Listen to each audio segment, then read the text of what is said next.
seen the glory of the coming of the Lord. He is trampling out the vintage where the grapes of wrath. Ladies and gentlemen, please rise as we honor America's colors. Remain standing for the Pledge of Allegiance and the national anthem.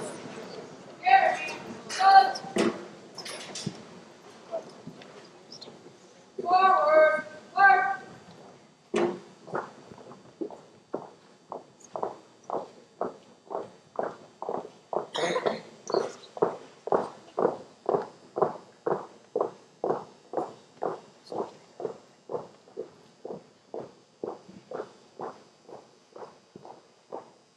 Mark time, mark.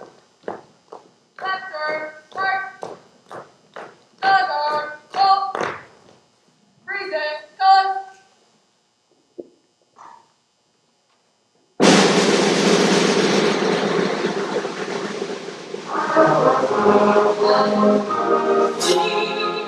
By the dawn, light, surrounding me, at the twilight that whose bright lights and bright stars through the perilous night, for the ramparts we watch, whose garlands we strong, and the Rockies rippling, the bombs bursting in air, give proof through the night that our flag was still there.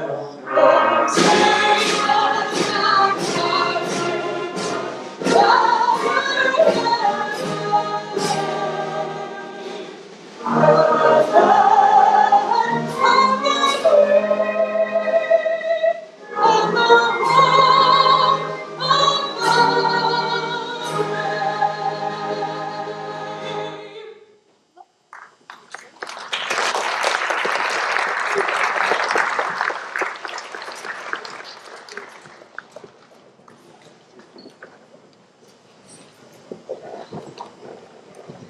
Please stand for the presentation of the flag, the national anthem, and the Pledge of Allegiance. I pledge allegiance to the flag of the United States of America, and to the republic for which it stands, one nation, under God, indivisible, with liberty and justice for all. Please remain standing for a moment of silence.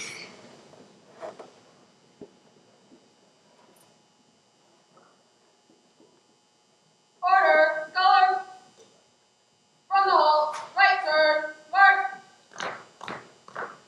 Forward, mark.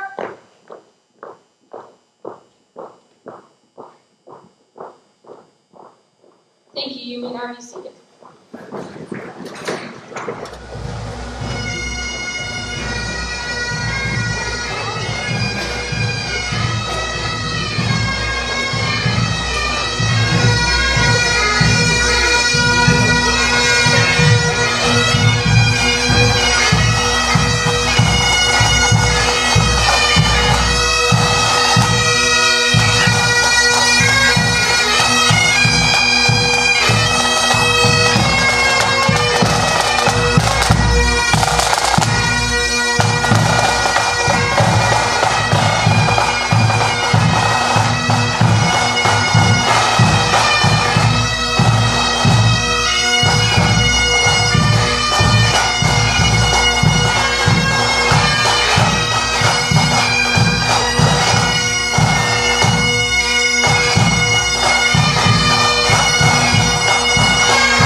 1780, the American patriot Thomas Paine wrote these words: "These are the times that tried men's souls. The summer soldier and the sunshine patriot will, in this crisis, shrink from the service of their country. But he that stands by it now deserves the love and thanks of every man and woman." Today, we are gathered to do just that, to offer our love and thanks to the unbroken line of men and women who did not shrink from service to their country. Please welcome our principal, Ms. Henry. Good afternoon, and what a spectacular way to start our program today. We certainly thank the police and firefighter pipes and drums for joining us. They have for several years, and we love having them come back. Good afternoon, and welcome to the Liberty Middle School Veterans Assembly. It is with great pleasure and indeed honor that I welcome our veterans who are in our audience today. Today we pause and take a moment to thank the brave men and women who defend our country, to give us liberty, to give us freedom, and to protect the very foundation upon which our country was built. We thank you, our veterans, both here present and far away, for your sacrifice, for your courage, and for your dedication and your service to our country. It is our honor as a school community to present you with today's program as a small token of our appreciation for all that you do and all that you have done for our country. I would like to thank the staff and students for putting together today's program. It was indeed a privilege for us to do so. To all of us here, especially our students, listen carefully and you will understand why this day and this assembly and this way to honor our veterans is so very special.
Our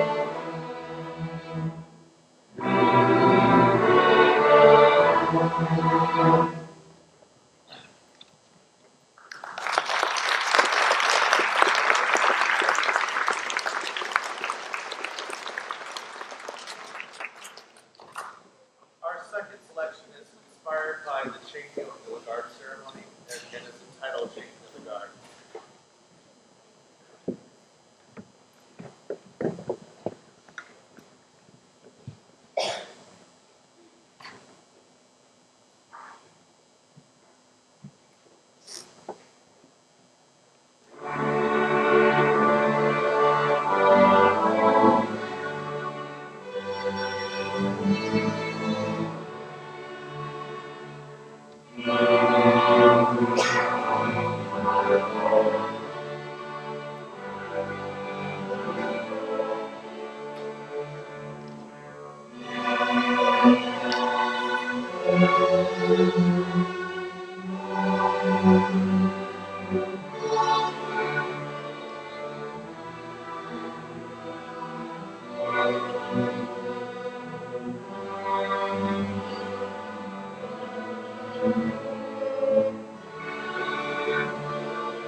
This holiday is unusual because it is also a special day in many European nations. Formerly called Armistice Day, it originally marked the truce or armistice that ended World War I on November 11, 1918. Nations around the world hoped that World War I would be the war to end all wars, but only a few years later after the holiday was proclaimed in 1926, in the U.S., World War II broke out in Europe. This was followed by the American involvement in Korea in the early 1950s. Realizing that peace was equally preserved by veterans of World War II in Korea, Congress, in 1954, passed a bill which President Eisenhower signed into law proclaiming November 11th as Veterans Day. Today, we honor those who have served America in all ways. We'd like to honor our guests who are veterans and also members of your family who might be a veteran. We're going to play all 5 of our military songs, beginning with the Army. And if you have a member of your family who is either presently in the Army or has been in the Army before, please stand during that song, and then I'll announce each song after that. So the United States Army.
Greetings. My name is William Cuccia, President of the Liberty Middle School Junior Honor Society, and I am proud to introduce our guest speaker today, John Wysocki. Mr. Wysocki has served as an intelligence specialist in the United States Navy Reserve for 13 and a half years before being honorably discharged from service October 2013. Mr. Wysocki's final rank was Chief Petty Officer. Mr. Wysocki was deployed to Afghanistan in 2008 and again in 2011. In addition to his Afghanistan tours, he was called to service in the Pentagon following 9/11, called to the service in the Navy Explosive Ordnance Training Command, and called to serve on the Combatant Terrorist Task Force at the Defense Intelligence Agency. Mr. Wysocki was called to active duty on his half of his 13 years in the reserve. His personal awards include the Bronze Star Medal. He has been married to Dr. Carrie Wysocki for the past 24 years and is a proud father of 3 daughters that include Natalie, a freshman at Denison University, Julia, a sophomore at Newark High School, Gabby, an 8th grader here at Liberty Middle School, and currently Mr. Wysocki is the owner of a Consport Newark and serves as the director of coaches for special sports resources for the Special Olympics here in Ohio. Mr. Wysocki is here to speak on the veterans' view on hope and unity through his military experiences. Please welcome former Chief Petty Officer John Wysocki.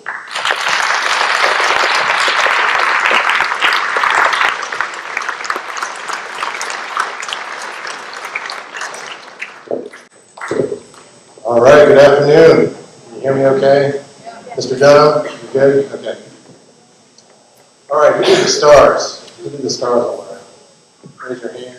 Oh, there we go. Nice job. Very nice touch this year. All right, thank you, Mr. Brown, for asking me to speak about a veteran's perspective this afternoon. Thank you, William, for the introduction, Ms. Henry and staff for hosting the event at Liberty Middle School to honor this nation's veterans. Most of all, thank you, students, for sitting there quietly and hopefully listening to me and ignoring those phones for the next 10 to 15 minutes, please. I know it's a lot to ask, but I do have faith in all of you.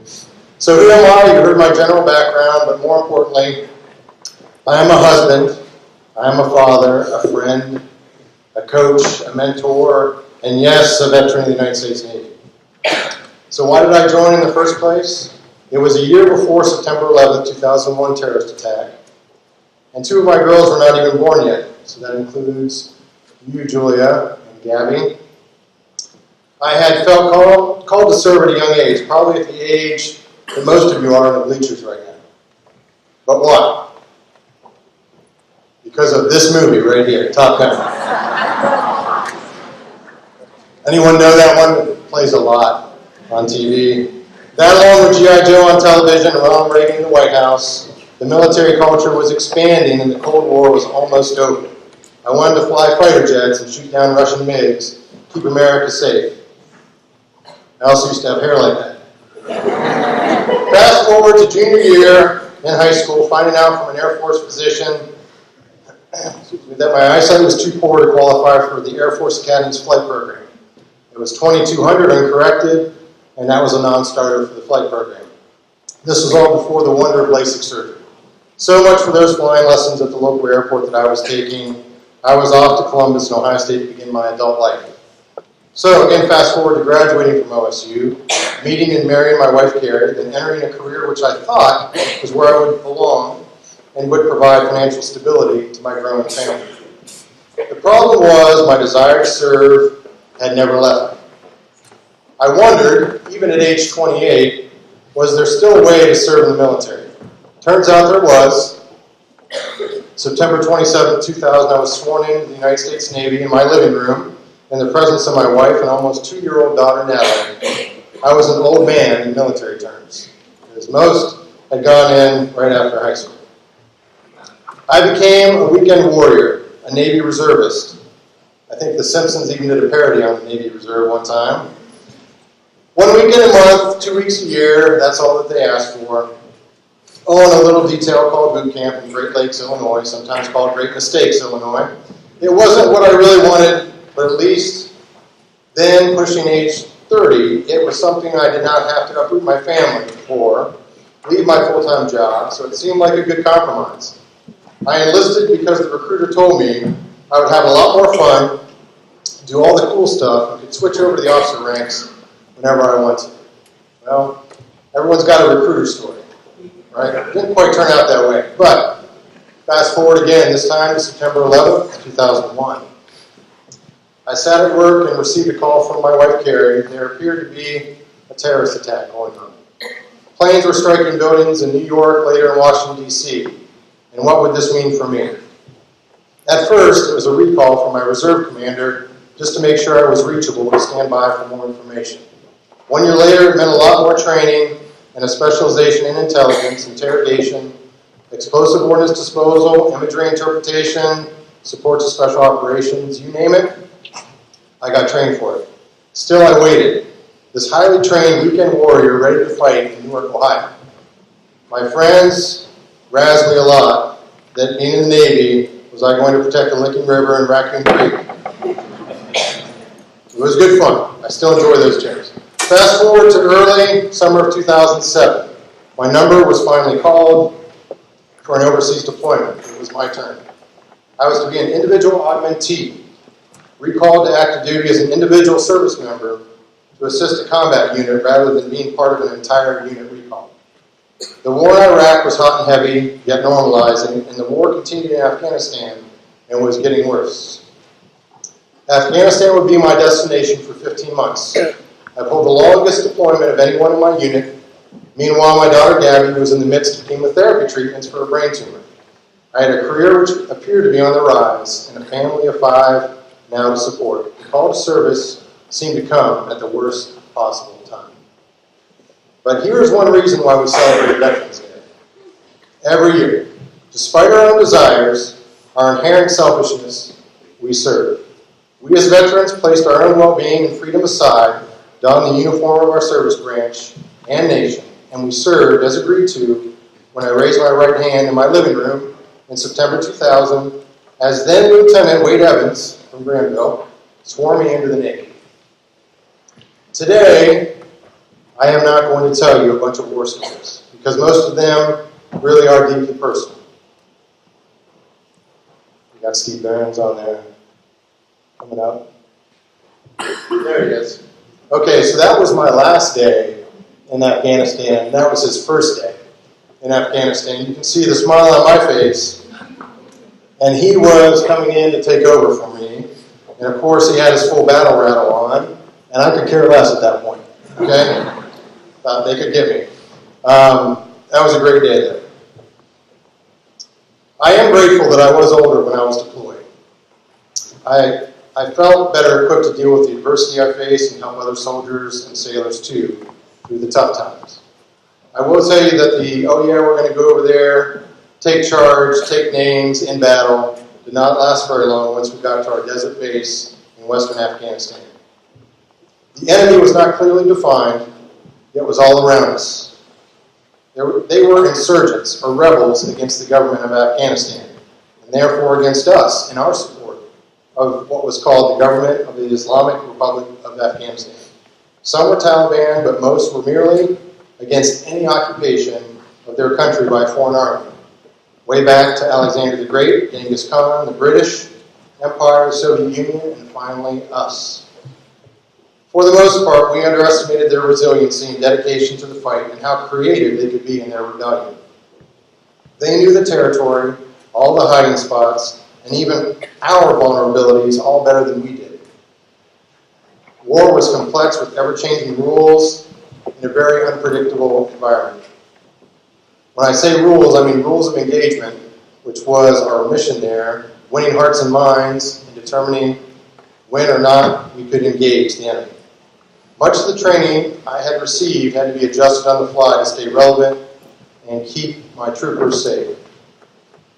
What I did discover in Afghanistan was this: all life matters.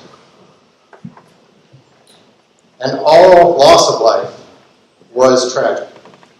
Despite the justification for killing another in the name of freedom, revenge, justice, it is still a life.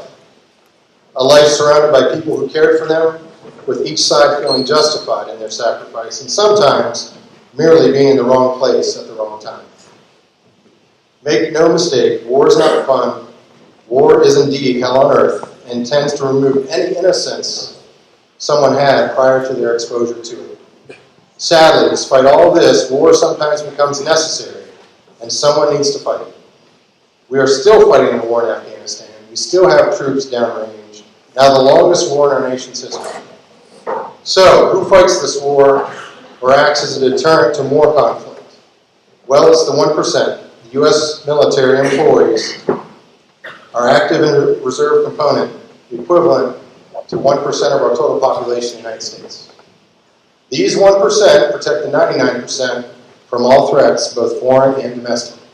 Many of our veterans are hurting as they have suffered injuries while serving, which are sometimes obvious, but more so are hidden. The suicide rate for veterans is high. On average, 20 choose to take their own life in this country every single day. Some struggle with what they saw, what they did, or who they lost during their service, or possibly even what had changed back home while they were gone. You see, time is the most precious resource we have and can never be recovered once lost. I'm sure you've heard the term PTSD, which stands for post-traumatic stress disorder, and that many veterans struggle with this and try to make the best of what they have, the good in their life. Many veterans commit to making positive changes in the communities they live in to continue to serve others and protect those that cannot protect themselves. To make the death and destruction of war fade, replaced with goodness, selflessness, and service to others. For me, I left that corporate job. I decided to start a gym out of my garage, which turned into CrossFit Newark, which led me to training athletes for Special Olympics, which led me to now oversee all 6,500 coaches for Special Olympics Ohio. It's encouraging for me to see more and more veterans are running for office, taking on community leadership roles, and basically no longer standing in the background. Veterans know how to serve, they know how to get things done, and trust me, we truly want to make this world a better place to live. The United States needs unification, needs healing, needs renewal, if we can continue to lead the world in the future. So John, how can we thank our veterans? Well, I hope you can better understand some of the struggle and sacrifice veterans go through to serve this nation, to keep us safe and free. If I could provide a little bit of insight to you today, then it was worth the time away from your classes. You can thank a veteran by first recognizing them. Sometimes you see the hats, sometimes you see the jackets, the t-shirts, the pins, maybe in uniform. Where's the ROTC? Are they still here? ROTC, someone know? There you go. All right. Well, you see, usually at events like this, the veterans come out.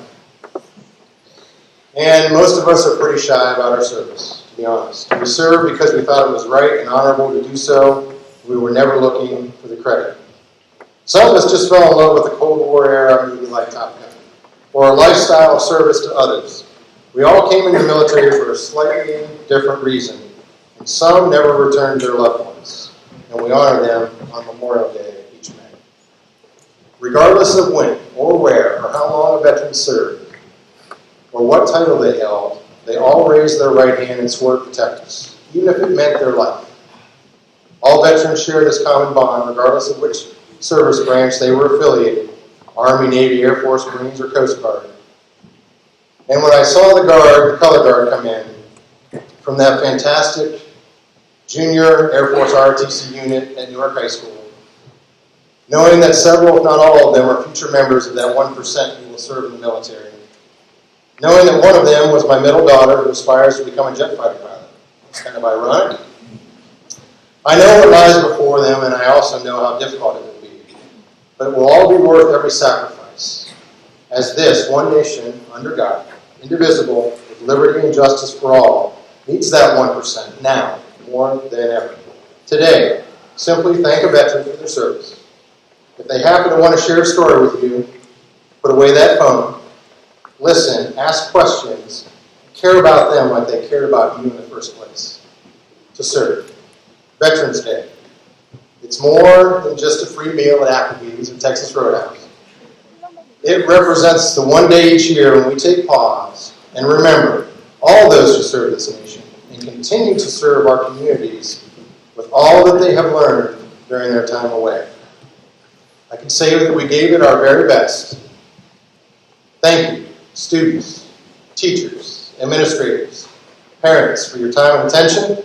Veterans, thank you for serving. It was my honor to serve with you and be able to share my perspective today. Thank you.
Dear son, it's almost June.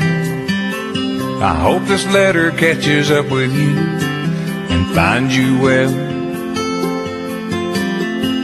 It's been dry, but they're calling for rain, and everything's the same old same in Johnsonville. Your stubborn old daddy ain't said too much, but I'm sure you know he sends his love. And she goes on in a letter from home. I hold it up and show my buddies like we ain't scared and our boots ain't muddy, and they all laugh like there's something funny about the way I talk when I say mama sends her best, y'all. Fold it up and put it in my shirt, pick up my gun and get back to work. And it keeps me driving on, waiting on letters from home.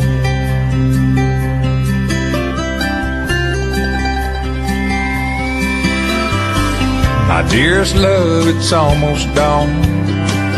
I've been lying here all night long, wondering where you might be. I saw your mama and I showed her the ring. Man on the television said something, so I couldn't sleep. But I'll be alright, I'm just missing you. And this is me kissing you. X's and O's in a letter from home. I hold it up and show my buddies like we ain't scared and our boots ain't muddy, and they all laugh 'cause she calls me honey, but they take it hard 'cause I don't read the good part. Fold it up and put it in my shirt, pick up my gun and get back to work. And it keeps me driving on, waiting on letters from home.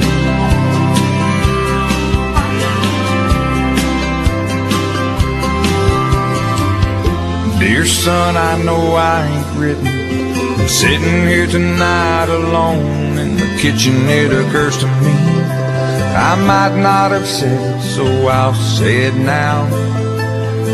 Son, you make me proud.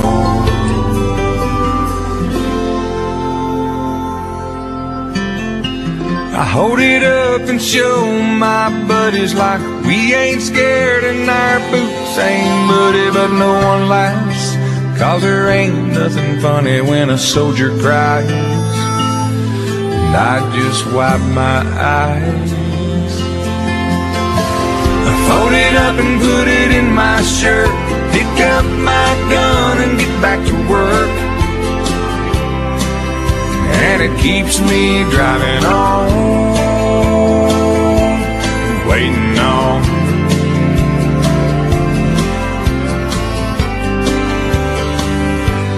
letters from home.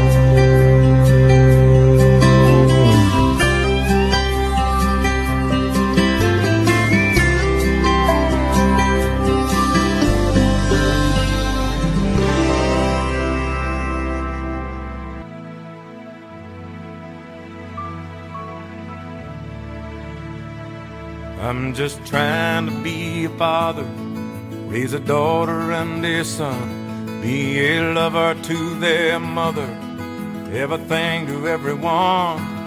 Up and at 'em bright and early, I'm all business in my suit.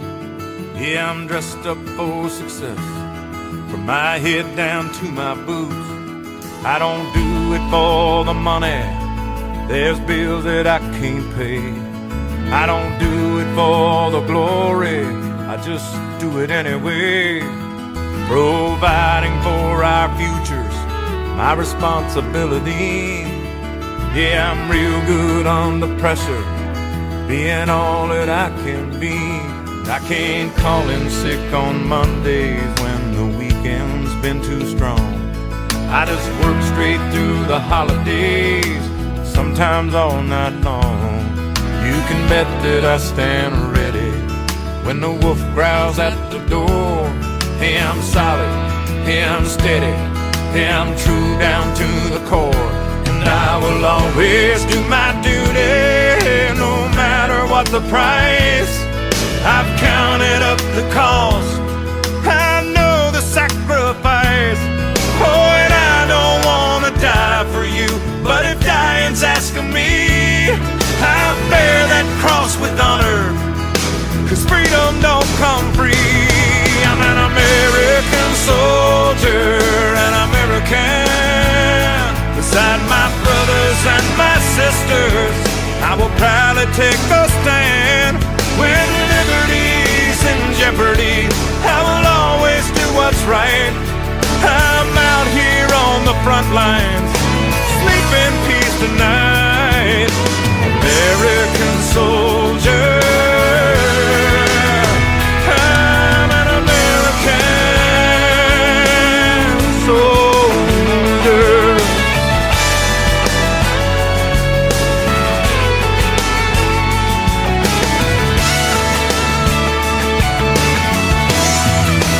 Yeah, an American soldier, an American. Beside my brothers and my sisters, I will proudly take a stand. When liberty's in jeopardy, I will always do what's right. I'm out here on the front line, so sleep in peace tonight. American soldier, I'm an American, an American. An American soldier.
tomorrow all the things were gone I'd worked for all my life, and I had to start again with just my children and my wife. I thank my lucky stars to be living here today, 'cause the flag still stands for freedom, and they can't take that away. And I'm proud to be an American, where at least I know I'm free. And I won't forget the men who died, who gave that right to me. And I gladly stand up next to you and defend her still today, 'cause there ain't no doubt I love this land. God bless the USA.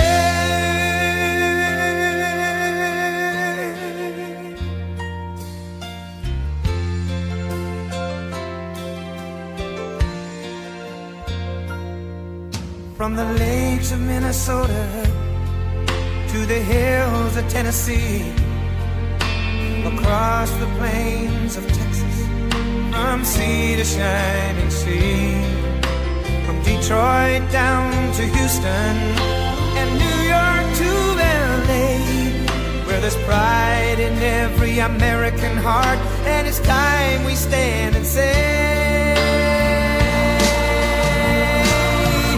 that I'm proud to be an American, where at least I know I'm free. And I won't forget the men who died, who gave that right to me. And I gladly stand up next to you and defend her still today, 'cause there ain't no doubt I love this land. God bless the USA.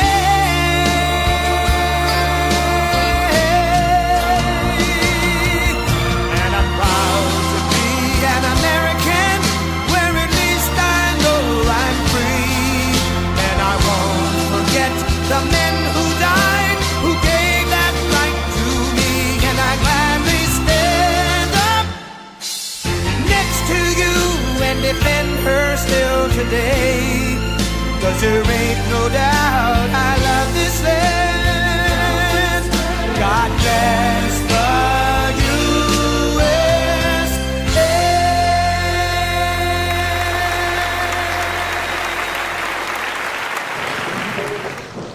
We in the United States have all heard the haunting song Taps. It's a song that gives us that lump in our throats and usually tears in our eyes. But do you know the story behind the song? If not, I think you will be interested to find out about its humble beginnings. Reportedly, it all began in 1862 during the Civil War, when Union Army Captain Robert Ellacombe was with his men near Harrison's Landing in Virginia. The Confederate Army was on the other side of the narrow strip of land.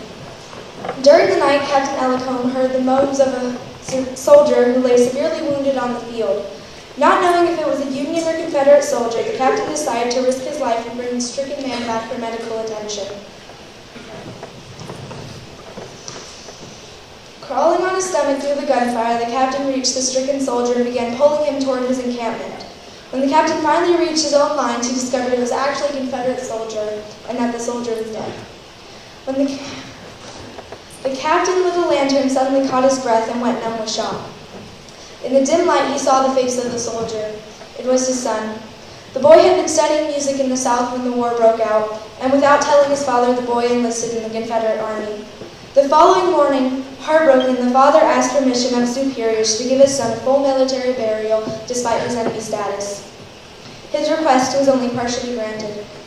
The captain had asked if he could have a group of Army band members play a funeral dirge for his son at the funeral. The request was turned down since the soldier was a Confederate, but out of respect for the father, they did say they could give him only one musician. The captain chose a bugler. He asked the bugler to play a series of musical notes he had found on a piece of paper in the pocket of the dead youth's uniform. The wish was granted. The haunting melody we now know as Taps was born.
and gentlemen, thank you for taking time out of your day today to honor our local veterans for their past service and continued service to our country and community.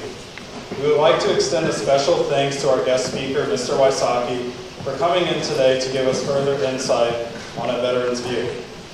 We would also like to give special thanks to the Columbus Police and Fire Department Pipes and Drums group for performing at our assembly today. Finally, we would like to give thanks to all of our students, staff members both at Newark High School and here at Liberty Middle School, who helped to bring this program to life, whether it be through organization, presentations, music, and decorations. Thanks for making this a special assembly for our guests here today at Liberty Middle School. At this time, on behalf of our Liberty Middle School Honor Society, we would like to invite our veterans, families, and guests to a reception immediately following this assembly in our school library. Our library is located directly across from our front entrance. Students, you will be reporting to your 9th period class. However, please remain seated until your teacher dismisses you from the gymnasium. This will now conclude our Veterans Day Assembly. Thank you for coming out today.